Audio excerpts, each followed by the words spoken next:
سلام خدمت همه دوستای عزیز. من محمد آصف شجاعی هستم و این اولین ویدیو از ما است در کانال یوتیوب و تصمیم گرفتم در کنار بعضی کارهای دیگه خوب که البته هنوز سرکار نشدم، در کنار بعضی آموزش های درسی همچین چیزا و در یوتیوب هم کم بیش بتونم فعالیت بکنم برای روزمره خود از کارهای فعالیت هایی که در اینجا انجام میدم. البته در آلمان یک ذره همه چی خیلی سخت و مدت زمان طولانی پیش میره.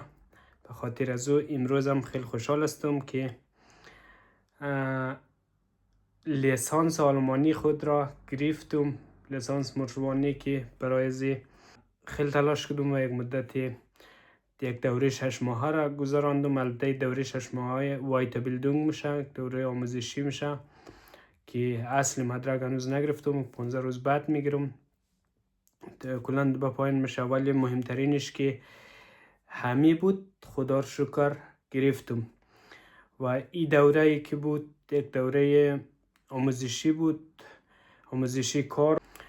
4 تا امتحان داشت، 2 تا تئوری و 2 تا پرکتیش که عملی میشه و این هم آخرین سختترینش بود که امروز توانستم بگیرم. بخیر خدمت شما عرض کنم این برای از من خیلی مهم بود، خیلی استرس هم داشتم برایش، چون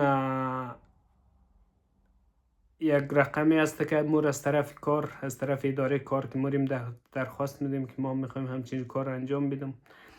اگر این کار انجام نمیداشتم و هدفی که بعد از این داشتم شاید نمیتونستم که دو برسم.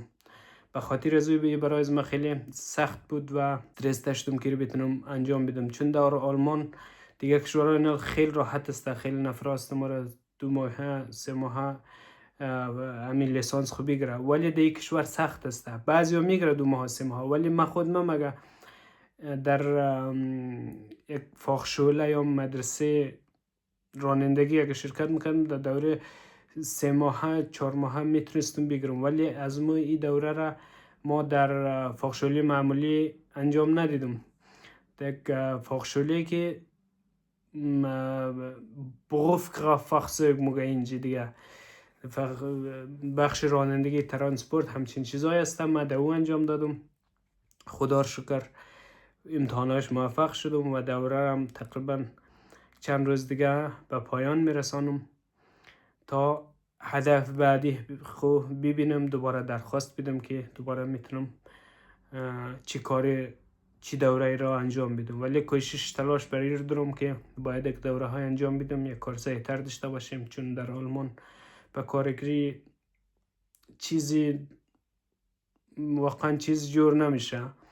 مثلا یک کارگر شاید 1700 1600 کار کنه و کرای خانه بدی، نمیدونم خیلی خرجای دیگه بازی یک دفعه بار اگه سر کار شد دوباره نمیتونه آدم خود بکشه از کار که دوباره بخوای درس بخونه، وقت میگذره دیگه، اصلا معلوم نمیشه که چه رقم وقت میگذره. من 3 سال تقریبا 3 سال میشه 2 ماه کم که ما در آلمان هستم، ولی هیچ نفهمیدم چه رقم گذشت. ولی بازم خدا رو شکر یک مقدار زبان یاد گرفتیم، تلاش کردم، کوشش کردم و قبولی خود را گرفتیم و همچنان امروز لیسانس گرفتیم و چند روز دیگر هم و مدرکی امزی دوره 6 ماهه میگیرم. البته این مدرک هم مهمترینش کمی بود گرفتم، ولی او مدرکش فقط به خاطر که جاهایی که ما دنبال کار باشم برم کار چی کنم، در آلمان فقط کاغذ میچله، هر قدر کاغذ زیاد داشته باشه، مدرک زیاد داشته باشه، اون قدر سرت اعتماد منه، سرت اعتبار منه،